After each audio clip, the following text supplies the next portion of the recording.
Hello? खुश आमदीद कहते हैं। Anyone there? Hello?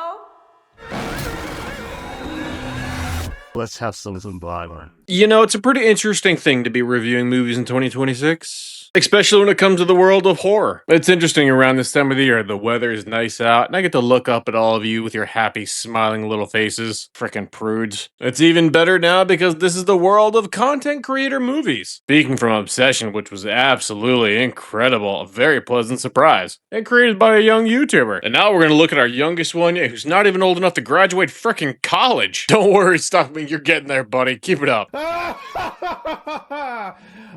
Grab your camcorders, grab your extra set of keys, and we're going to talk about some Backrooms. About a movie called Backrooms.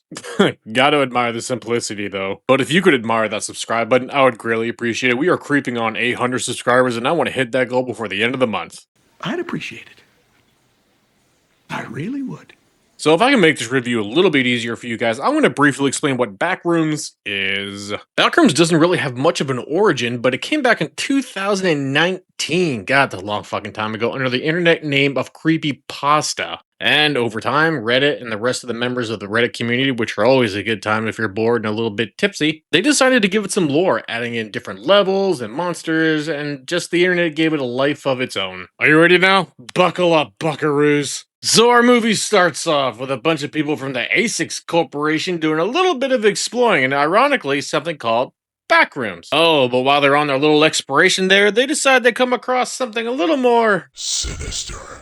and thusly we meet our main character. This is Clark. Clark's a bit of a frickin' loser, and there ain't no other way to put it. And honestly, one of the things I liked about this movie is you really understand why this guy feels the way he does and acts the way he does. Doesn't mean I agree with it, but honestly, it's pretty understandable. You see here, Clark's life has been everything but shit. He's gone through relationship issues, and honestly, his goal in life was to always be an architector. A very noble profession, all good stuff, but clearly Clark's life has not turned out that way. Clark is running a furniture store. And clearly everything that he's been dealing with, the fact that he feels incomplete, he feels like a failure, his life is going to take a pretty interesting turn one day in his store. I mean, fuck man, say what you want about coping mechanisms, but if you want to lock me inside of a value city with a bottle of hooch for a night or two, I'm not going to complain at all. Just be careful where you step though.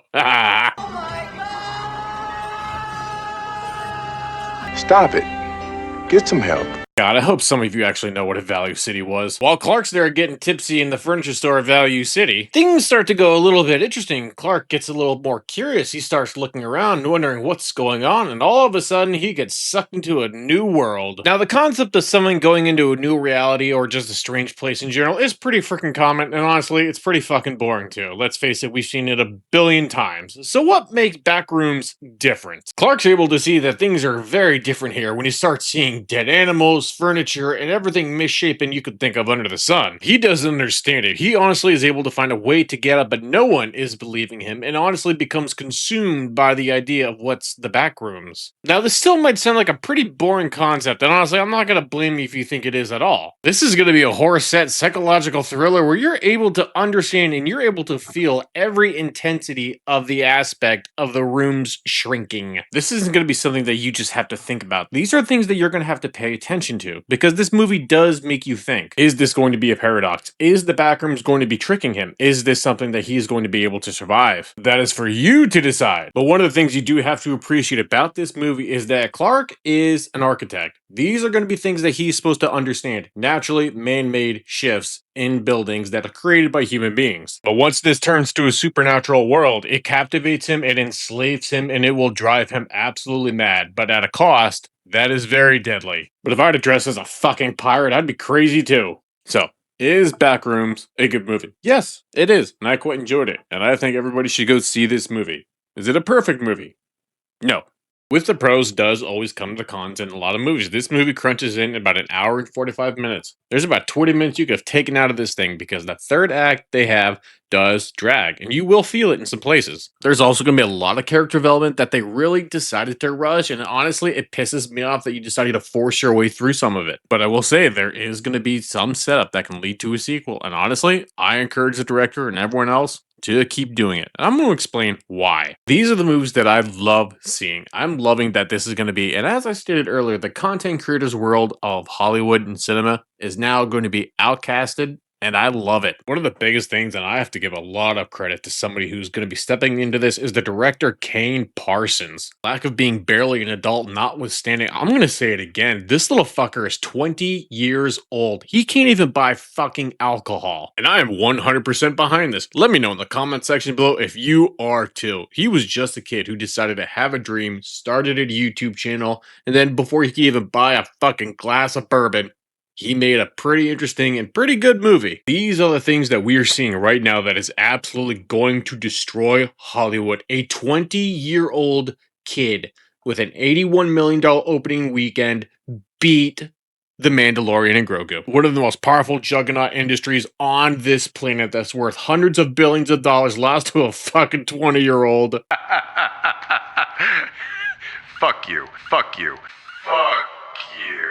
This is one of the biggest victories that we could have ever seen. And honestly, from another content creator. Not even look at the kid's age, but let's face it, Kane's not going to be the first or the last, and let's not forget about the other ones who've done it before him. Movie that just came out, Obsession, created by another YouTuber, Curry Barker, another young one, $750,000 budget, and cleared over $148 million. Look, I'm not a mathematician, so I'm not going to pretend like I am, but that's going to be a ratio of get fucked and I'm awesome. And again, let's not forget about the Aussies who did Talk to Me in 2023. $4.5 million budget and at a box office profit of $92 million. Let's all forget the brothers also did Bring Her Back in 2025. $17 million budget, box office profit, $39 million.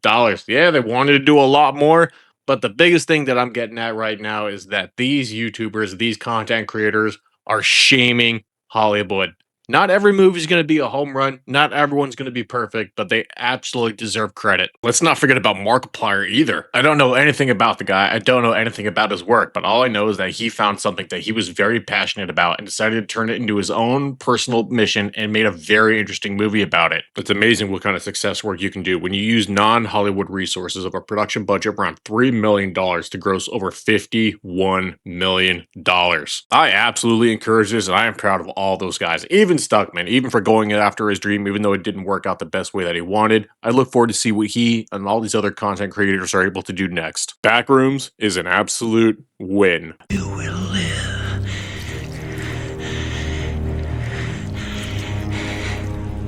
You will live. If you enjoyed this video, please like, share, and subscribe. And if you didn't enjoy this video, I thank you all so much for watching.